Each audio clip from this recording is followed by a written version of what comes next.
It's official, constant listeners. We are in summer.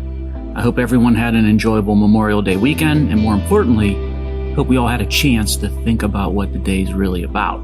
It's easy to lose sight of it when the weather's great and the weekend's long and everyone's busy having a great time. But there is a serious, sober rationale for the holiday that we all need to keep in mind. Okay, this week's sports dedication is going to serve as a bookend to a prior dedication, or maybe more appropriately, a yin to a prior dedication yang, an alter ego perhaps.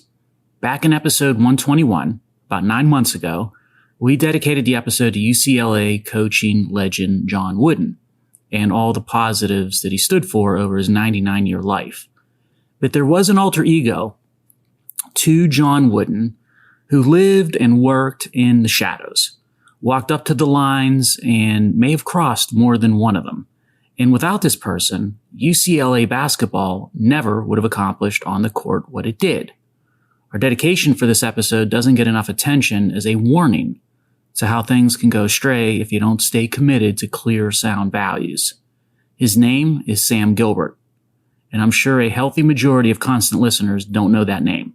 But his story, as to what he impacted, is one that most people are familiar with, and the lesson his story provides is useful to all of us in business, sports, and life.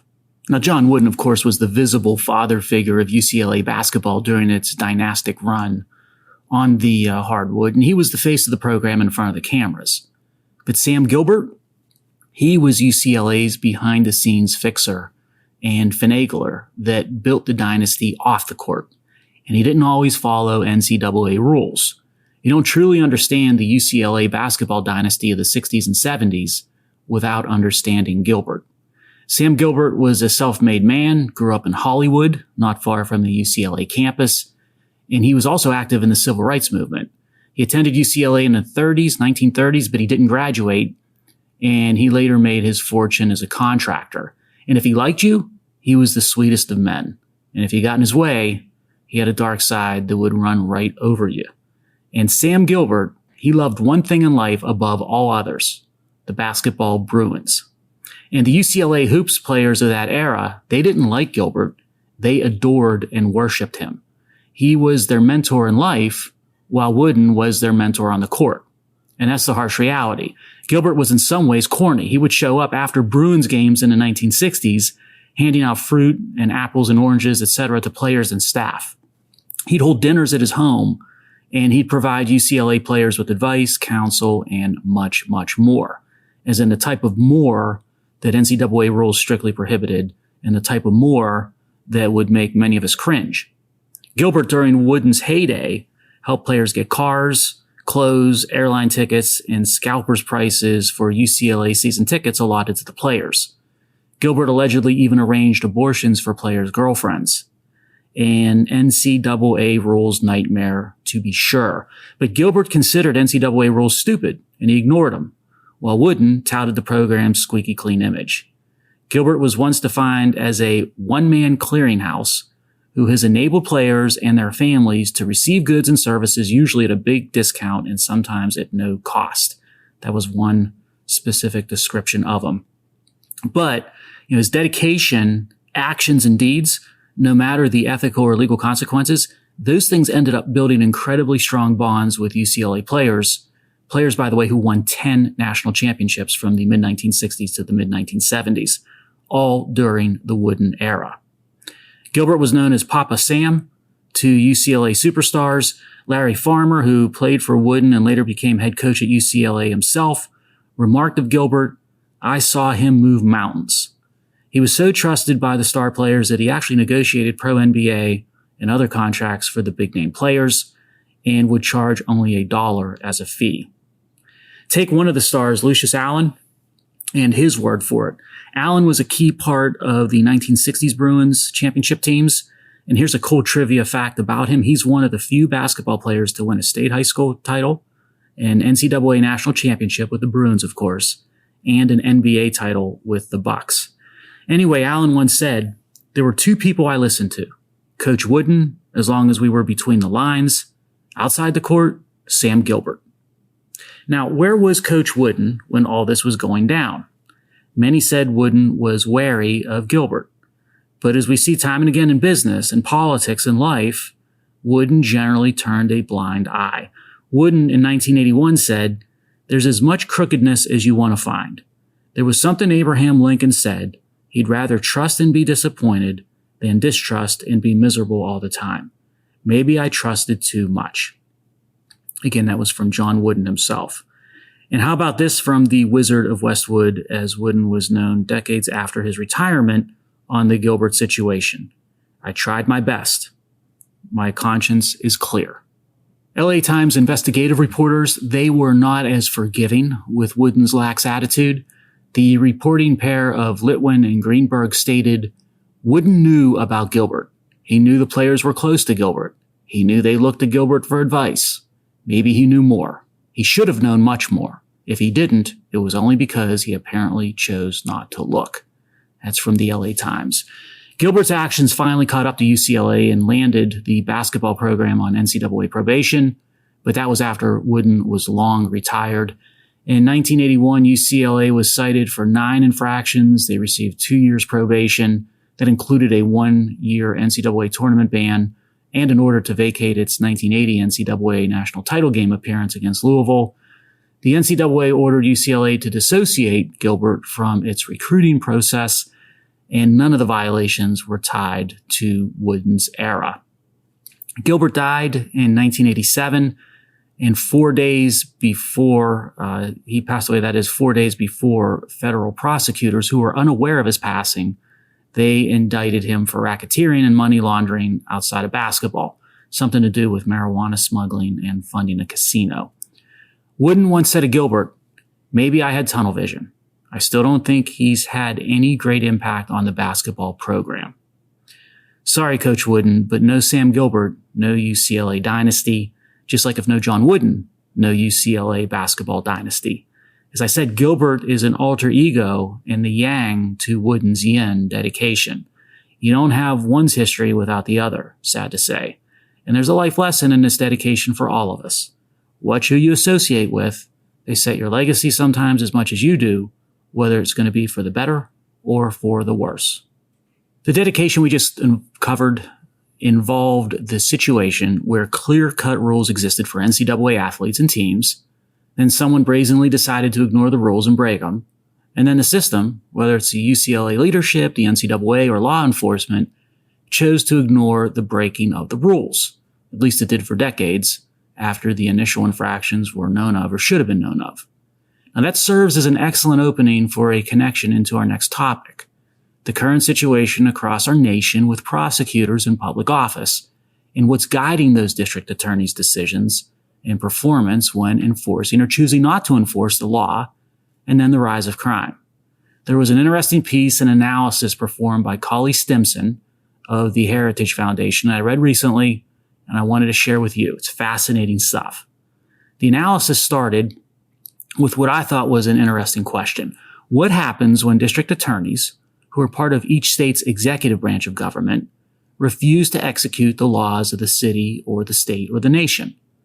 That question seems illogical at first because most of us assume the district attorneys will consistently and clinically look to enforce the law via their prosecution decisions. But when you look around wide swaths of the nation today, you quickly understand that this question is an important one because there are scores of district attorneys that today are consciously deciding to ignore the law and to not enforce it. And doing so has consequences, as we shall see. Now, to start, don't confuse two different issues on this topic, which many people do. We're not debating which laws on the books are good ones and which ones are bad ones. That's a legitimate series of questions or debates, but it's not this issue at hand. Instead, this issue is about what happens if an elected member of the executive branch of government, a district attorney or a prosecutor, refuses to follow the laws passed by the legislature. That's a check and balance and branch of government issue, just to be clear. Okay, first, recognize the elected district attorney. It's a big deal, and it's a very important role. There are roughly 2,300 elected district attorneys across the United States, And almost 90% of criminal cases in America are handled by those district attorneys. So the social contract demands that the district attorney consistently and fairly enforce state criminal laws to protect citizens' safety and citizens' rights. Shouldn't matter if you're a Democrat or Republican, a libertarian like myself, left-leaning or right-leaning. As the district attorney, you clinically do your job by faithfully executing the code of the criminal justice system. Now, when district attorneys do that, crime tapers and society benefits. Crime had peaked in the early 1990s, but with a focus on criminal justice and with district attorneys efficiently performing their jobs, over the next 30 years, crime was steadily reduced. And in many ways, New York City itself proved to be the ultimate example of that trend. But that changed about 10 years ago. And a lot of people blame George Soros and his funding of progressive prosecutors, which is code for prosecutors who don't prosecute. And the opponents of the progressive prosecutor movement, they refer to them as rogue prosecutors.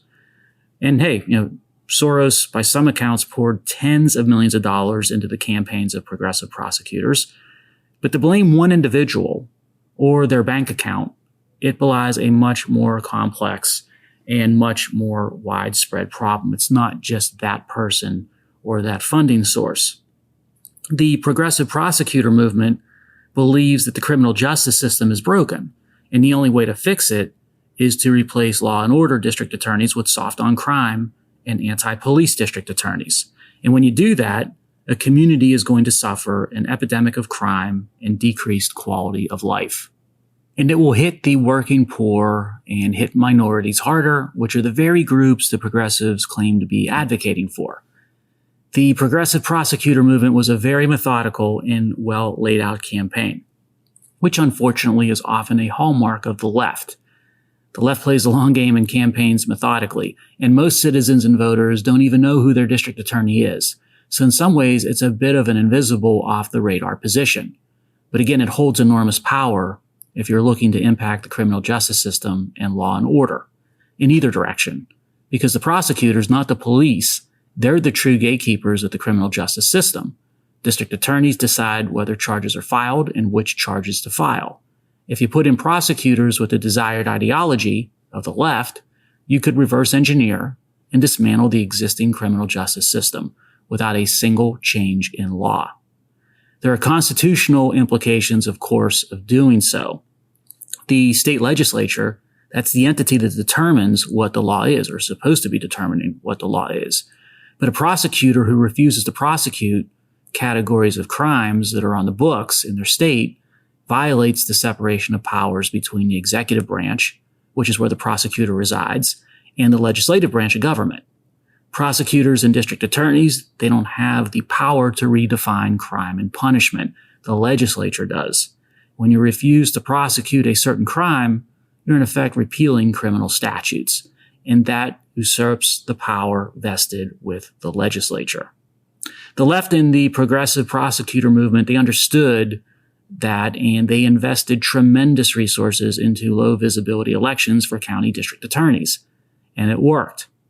Or, on as a ZZ Top song would put it, nationwide scale. And now those progressive prosecutors, they change quality of life across a huge segment of the American population. The examples and the data tell the story, which we'll review now shortly. Understand the scale when it comes to the progressive or rogue prosecutor movement, whichever term you prefer, across the nation. There's more than 70 such individuals in America today, and they represent more than 70 million people, which is roughly 1 in 5 Americans. So this is not a one-off or small-scale issue, and it concentrates in big city urban regions. Now let's go to those examples that I alluded to. The first case in point is Boston. A former district attorney there posted a list of 15 misdemeanors the county office would not prosecute. Things like trespassing, shoplifting, disturbing the peace, and operating a vehicle with a suspended or revoked license. And also possession with intent to distribute illegal drugs. What type of message do you think that sent to the citizenry and the perpetrators of crime? Or how about the district attorney of Los Angeles County out in California? He wrote a directive to his army of 1,000 prosecutors saying that over a dozen misdemeanors, and this is using the prosecutor's terms, shall be declined or dismissed before arraignment and without conditions. He did attach certain exceptions that would apply, but he also added that those dozen plus misdemeanors were not an exhaustive list, and that each prosecutor within his office would have the discretion to decline any of the hundreds of other misdemeanors in the California Code that fall within what he referenced as the spirit of his directive. My goodness, you talk about sowing chaos. Then there is Chicago, and that was the first big city in the nation that saw a progressive prosecutor in office. When she took office, she decided to raise the threshold for prosecuting shoplifting from $300 per incident to $1,000 per incident. Now, Mr. Stimson, in his essay and his work, referenced that as basically declaring open season on retailers in Chicago. That was the phrase that he used, which is exactly, by the way, what happened. And I must mention a city in my state, Philadelphia. The district attorney there, when elected back in 2018, celebrated election night by referencing himself as a public defender with power. And on his first day, he fired over 24 experienced violent crime prosecutors, and he referred to them as ticks. Now, those are the example cities. What do the data say as to how quality of life and crime have trended in these types of case studies? Not surprisingly, crime has exploded. Quality of life has been shattered. And we talked about San Francisco's and the Bay Area's demise a few weeks ago on the far middle. And San Francisco, by the way, had its own run-in with a progressive district attorney. And I just mentioned Philadelphia. Before their progressive district attorney was elected, there was an average of 271 homicides per year. Since his election, there's been an average of 457 homicides per year. Think of the human toll cumulatively. Non-fatal shootings in Philly have increased nearly 50%. Retail theft is also up, and auto theft is way up in the city of brotherly love. Now, Chicago, we know that city is a mess. Since its progressive district attorney took over in 2017, the average number of homicides per year went from just over 500 to 660. Chicago's annual murder rate on a per capita basis, it easily and greatly exceeds the fatality rates of combat troops in both Iraq and Afghanistan. And that is not something that Chicagoans or Americans should be comfortable with. Now, there is hope that Americans and voters are catching on. Baltimore and the aforementioned San Francisco, they've ousted their progressive prosecutors. St. Louis and Boston, they saw theirs resign because of some controversy. And then the LA progressive prosecutor has been under constant fire of late. Perhaps the point in bringing this issue to the far middle is to remind all of us that when you go into the voting booth, you got to pay particular attention to some of those offices and races that most people, frankly, don't think much about. And which option you check on the ballot could have quite an impact on your quality of life and personal safety and those around you. And of course, the prerequisite to thinking that through and making an informed choice is committing yourself to going to vote to begin with. Now, that covers our far middle civics moment for the week. The discussion of rogue or progressive district attorneys, as I said earlier, at the heart of it, it's a constitutional matter involving separation of powers and checks and balances within the branches of government.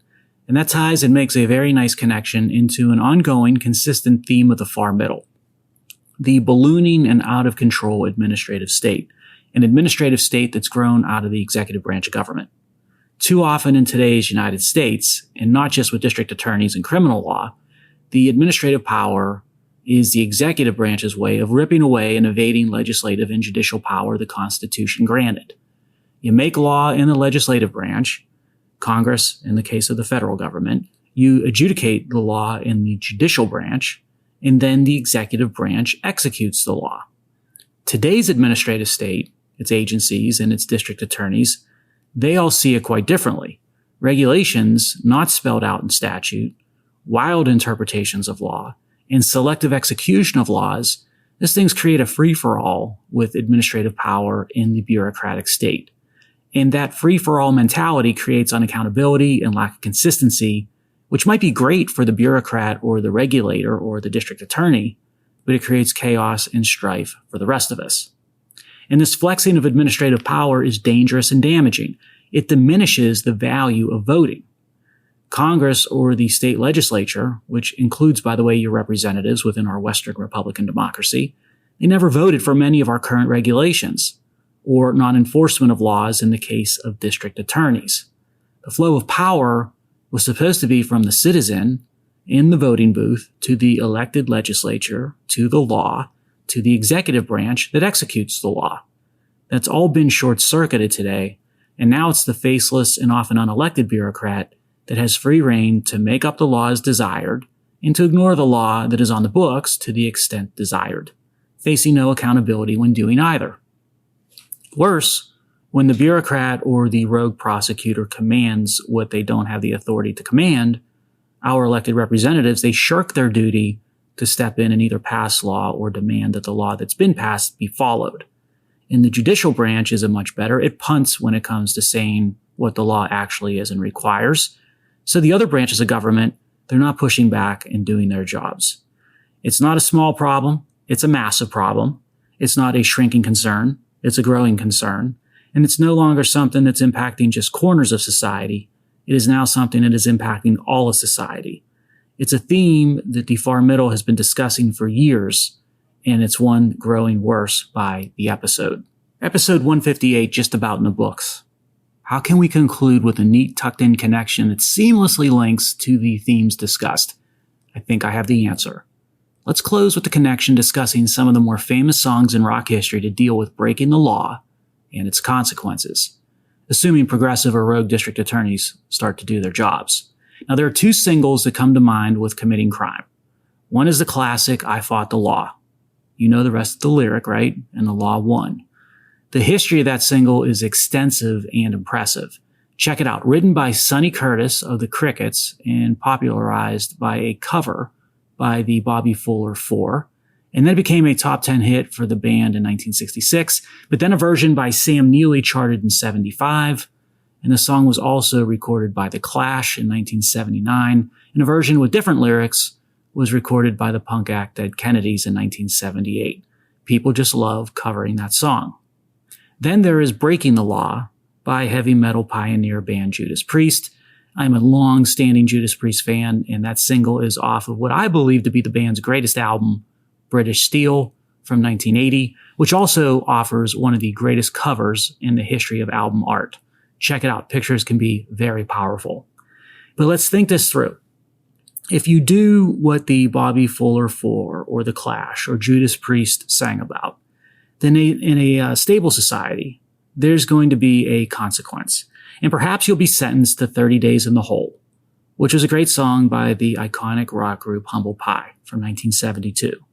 But if you don't want to spend 30 days in the hole, then maybe it's time for a jailbreak. And Jailbreak is the title of songs from two rock groups who may be the greatest rock acts from their respective countries. And both Jailbreak singles came out in 1976. How about that? The first version of Jailbreak is from Thin Lizzy from Ireland. And for those U2 fan constant listeners like myself, who consider U2 the greatest band in Irish history, consider that in a recent poll, the Irish rock fans assigned that honor to Thin Lizzy. Now, the other band who recorded a song with the title Jailbreak in 1976 was none other than AC/DC from Australia. That song is a very underrated gem from the early version of AC/DC with the one and only Bon Scott on lead vocals. And that's off the Dirty Deeds Done Dirt Cheap album. But I should warn you, when committing or attempting a jailbreak, you better think things through and make a clean getaway, because if you don't, you're caught, you could be headed for the gallows pole. And that's a song by Led Zeppelin on Led Zepp 3, which came out in 1970. Gallows pole has a lineage even longer than the one for I Fought the Law. It's originally an ancient traditional folk song covered in many years and epochs of time and by many different artists throughout the ages. Jimmy Page and Robert Plant were primarily influenced by two versions of the song, a 1939 version by Leadbelly and a 1962 version by Fred Gerlach. The Led Zepp version of Gallows Pole is the only song from the group that included a banjo. Did you know? Go ahead and try to find another Led Zeppelin song deploying a banjo, I dare you. Now, while you're searching those sonic archives, I'll be thinking about a compelling set of connections for next week. Till then, stay safe.